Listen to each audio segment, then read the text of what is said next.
Malbat. Mungkin ramai yang tak tahu lagi apa maksud sebenar di sebalik perkataan malbat.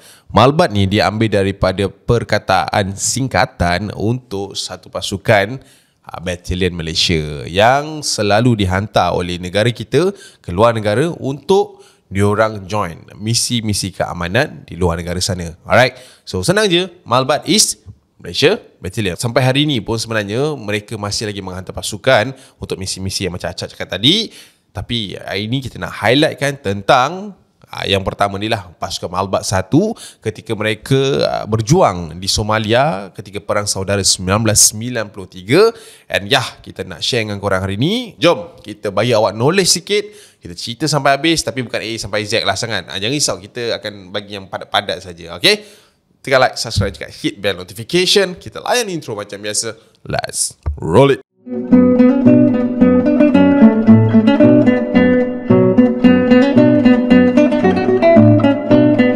Okey, tujuan video ni Acak buat ataupun Ash buat adalah untuk korang dapat tahu sikit sebanyak. Sebab saya tahu punya korang ramai yang tak sabar untuk menonton Malbat Misi Bakara. Saya personally dah tengok lah. So hari ni kita tak akan cerita pasal satu buku punya sejarah, tapi kita akan cerita dengan korang cerita yang berkenaan ataupun yang berkaitan ataupun input yang diorang dah isi dekat dalam filem Malbat Misi Bakara ni. Faham tak? Okay? So tak payahlah tahu semua, tapi baiknya tahu semualah. Tapi yang korang tahu ni Acak rasa insyaAllah cukup untuk korang tengok filem tu dan korang boleh hargai perjuangan kita punya pasukan Batalion Malaysia. Alright, so kita cerita terus latar belakang and korang selamlah video yang beberapa belas minit ni. Aku tahu kita semua sama malas nak baca.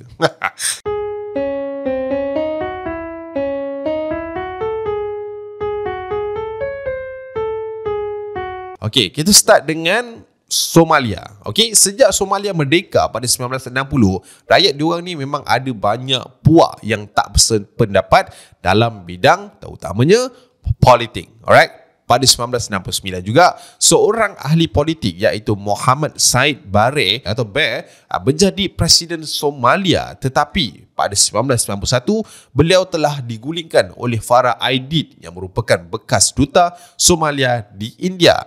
Siad Barre dikatakan seorang pemimpin diktator dan banyak memberi sokongan kepada Amerika Syarikat bagi membantu pembangunan Somalia yang menyebabkan beliau digulingkan. Sejak kejadian itu guys, Ali Mahdi Mohamad yang merupakan seorang ahli perniagaan dan ketua Puak Hawiye waktu itu dilantik sebagai Presiden sementara Somalia. Tapi guys, disebabkan keputusan itu, Farah Aidid ni yang tadi duta tu, dia ni waktu tu tengah menjadi ketua Puak Darod. Dia jadi tak puas hati dan dia decide untuk menentang Ali Mahdi sehingga dia mencetuskan perang saudara di Somalia. Of course lah dia tak puas hati.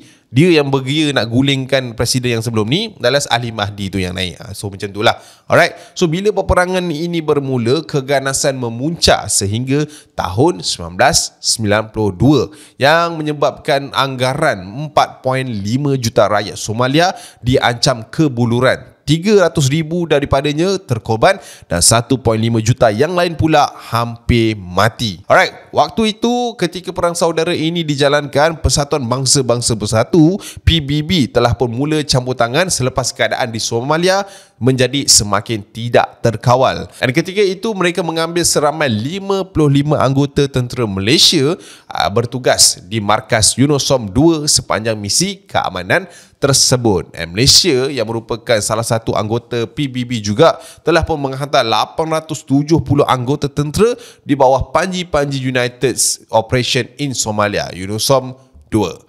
Tapi sebelum berlepas ke Somalia, mereka dikatakan menjalani latihan peperangan selama 6 bulan di Sungai Petani Kedah dan Asahan Melaka. Melaka. Alright, Garit, jom kita pergi kat misi penyelamat ataupun misi menyelamat tentera Amerika.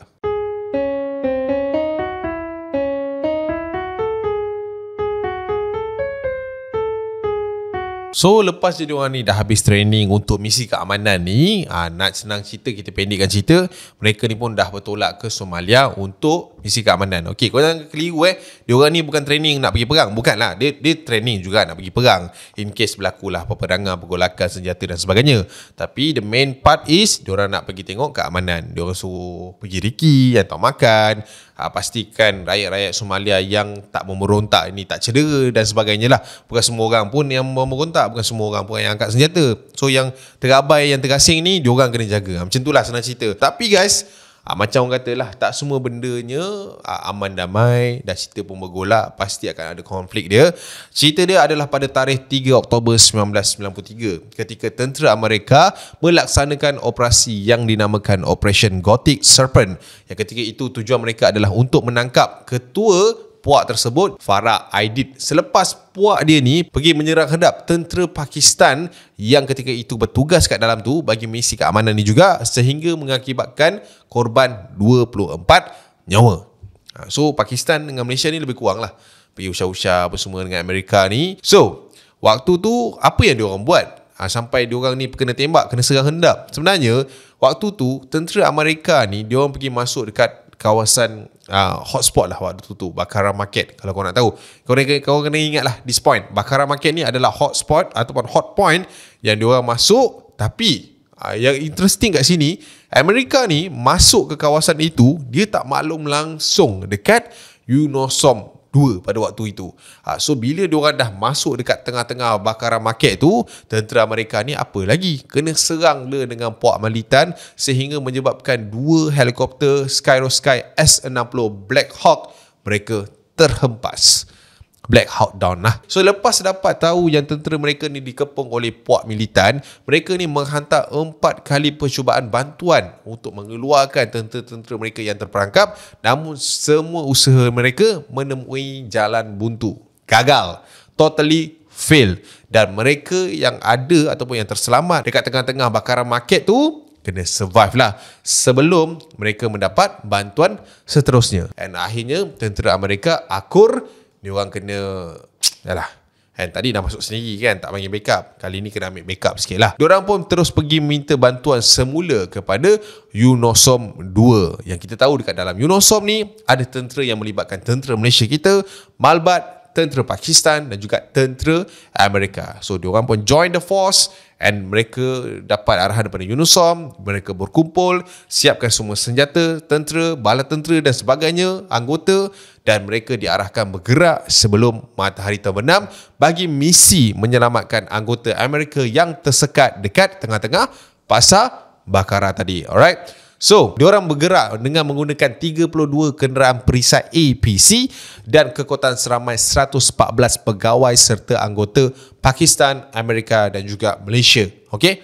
So, faham kat sini? Alright, so diorang dah gerak cantiknya, kena serang lah sikit-sikit apa semua. Tapi diorang sampai kat satu checkpoint ni, gelap, malam. Bila diorang dah masuk kat dalam tu, diorang kena turn off semua tau lampu APC diorang. Maknanya diorang gerak dalam keadaan menyusup masuk lah, cuik-cuik, gelap saja. Tiba-tiba dapat satu command, tentera Pakistan kata diorang nak undur diri disebabkan mereka tidak mempunyai alatan cukup, terutamanya alatan pandangan malam, which is night vision dekat dalam kereta diorang waktu tu. So dah jadi macam tu, kucak-kacir lah. Tadi plan dah ada, of course lah diorang bengang dengan Pakistan, tapi diorang tak berhenti dekat situ. Diorang decide untuk masuk lagi sampai ke tengah-tengah pasar Bakara tu.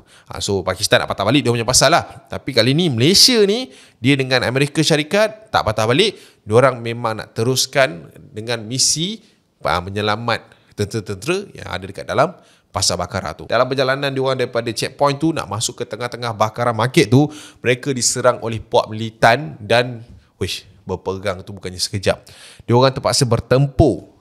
Orang kata bertaruh nyawa pada waktu itu, lebih kurang 6 jam pada waktu itu. So bila dah bertempur dan sebagainya, dah meletup sana meletup sini, nak jadikan cerita lah, mungkin dah sampai masanya pertempuran ini telah pun mengorbankan salah seorang daripada anggota malbat kita, iaitu Allahyarham Lance Corporal Mat Aznan Awang, dan ketika itu juga cedera 9 orang anggota tentera Malaysia kita selepas difahamkan diorang punya APC telah pun ditembak oleh roket propelled grenade ataupun nama singkatan dia RPG.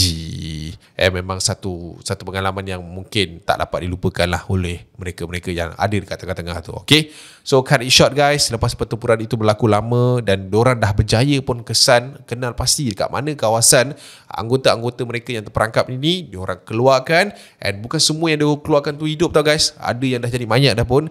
Diorang bawa semua, tak ada tinggal ke pun satu, naik ke diorang punya ABC, and ada jugalah situation yang berlaku di antara Amerika dan juga Malaysia ketika itu, di mana Amerika pandai-pandai nak patah balik ketika Malaysia sedang berperang, and waktu tu yalah adalah konflik kat tengah-tengah tu. Just kita cut it short lah, kita tak nak cerita semua kan. So kita dah naikkan dia, dah bawa dalam APC, dan dorang ni pasukan malbat akhirnya berjaya membawa keluar 88 tentera Amerika sekitar pukul 6 pagi, dan 17 daripada mereka telah pun terkorban dan 77 yang lain cedera. Yang cedera naik APC, yang elok jalan kaki. Alright. Dan dalam operasi ini dikatakan 4 buah kenderaan APC Condor telah pun musnah dan rosak akibat peperangan ataupun serangan daripada pihak puak militan tadi.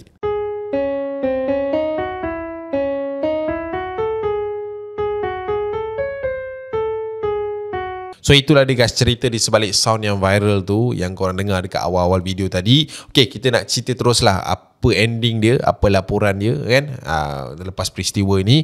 Okay, dilaporkan guys seramai 300 hingga 400 orang puak Farah Aidit terkorban dan 700 hingga 800 orang telah pun tercedera disebabkan pertempuran pada malam tersebut. Dan difahamkan juga kerajaan Malaysia telah pun menerima surat penghargaan daripada White House Amerika Syarikat dengan mengucapkan terima kasih dan menghargai jasa dan pengorbanan tentera Malaysia kita pada ketika itu. Dan menerusi juga peristiwa ini guys, pihak Amerika Syarikat pada tahun 2001 telah mengeluarkan satu filem yang bertajuk Black Hawk Down. Tapi ada satu benda je yang kurang pasal filem ni. Bukan satu lah, banyak benda lah.